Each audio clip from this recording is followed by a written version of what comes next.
of the Spirit into the wilderness. Look at it.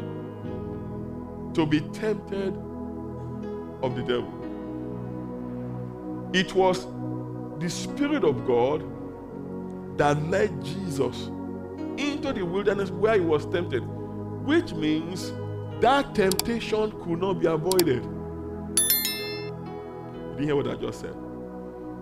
That temptation is inevitable. There was nothing anyone could have done to stop Jesus being tempted. So the Spirit of God said, okay, let's go. You're going to be tempted. Where? Let's go to the wilderness. Look at verse 2. Verse 2. And when he had what? Fasted 40 days and 40 nights, he was hungry. In other words, he fasted first. He prepared himself for the inevitable conflict. He fasted, he prayed, he prepared himself for the temptation that was coming. He laid a foundation for a ministry that was about to start. This was at the beginning of Jesus' ministry. Jesus started his assignment with fasting and praying. Look at Matthew chapter 6, verse 16 to 18. Matthew chapter 6, verse 16 to 18. I want you to follow me carefully this morning, because I will try to explain a few things to you so that you can get a grasp of what you are doing. Because if you do not know the purpose of a thing, abuse is inevitable. If you don't know the purpose of a thing, avoidance is inevitable. If you don't know the purpose of a thing, ignoring that thing is inevitable. If you don't know it is important for you to service your car, you will not service it. Why do you have to go to a mechanic and give them $120 to do something to your car? Just run all through your engine and then give it back to you. If you don't know that they need to do that to keep your engine right, you will not, right? It's like wasting of money. If you don't know it's important for you to keep yourself healthy, or to eat right, or to exercise, or to do this or do that, you will not do it. Ignorance will deprive you of what you need to do to receive what you are believing God for. So many times people see fasting and praying as punishment. Say, I don't want to fast, I don't need to fast. Why should I fast? Look at Matthew chapter 6, verse 16. Moreover, when you fast, not if, when. When is a function of time. It's not a function of probability. It's not if you fast. So Jesus was talking to his disciples with the understanding that they know that they are supposed to fast. When you fast, and I'm going to explain to you where I'm going when I'm saying this to you. When you fast, be not as the hypocrite and sad of a sad countenance, for they disfigure their faces, that they may appear unto men to fast. Verily I say unto you, their reward. But you, when you fast, anoint your head, wash your face, that you do not appear unto men to fast. But unto your Father which is in secret, and your Father which is in secret shall reward you openly. So he's saying that don't fast and make it a big deal, because you are supposed to be fasting. You get what I'm saying? When you fast, don't be like hypocrite that frown their face and say, you know what, I'm fasting. They put the sound in their head, fasting. Or a t-shirt, I'm fasting right now, t-shirt. Or come fast with me, t-shirt. Look at me, fasted up. T-shirt. You know what I'm saying? Or a cap that says, Mr. Fasting.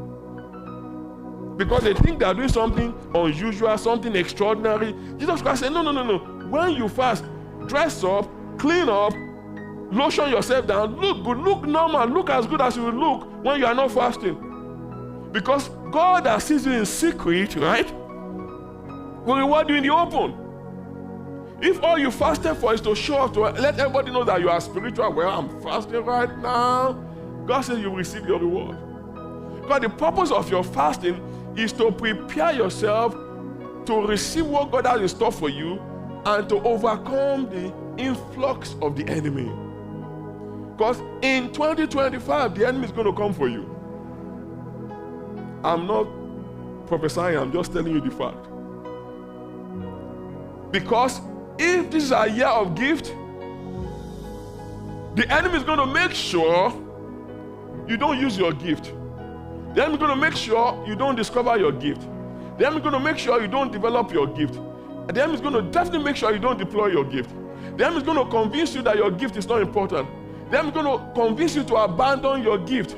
The enemy is going to convince you that your gift is not needed in the world.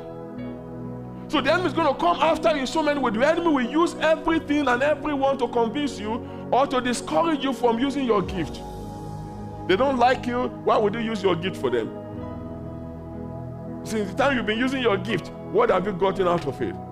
So the enemy is going to do all he can to convince you that your gift is unnecessary. So you better be prepared to tap into God's strength to defeat what the enemy is coming with. Because watch this. Your gift is what creates rooms for you. Proverbs chapter 18 verse 16.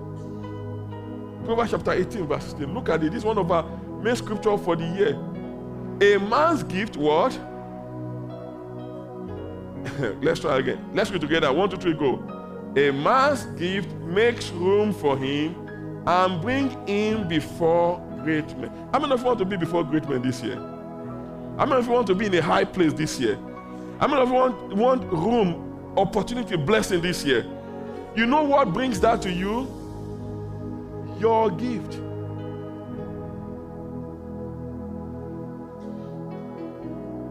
Did you hear what I just said? Your gift is what makes room for you.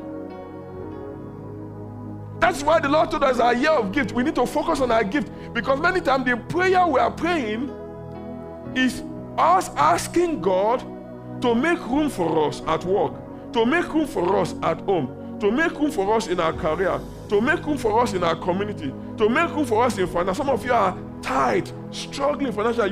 You need room. God says what makes room for you is your gift.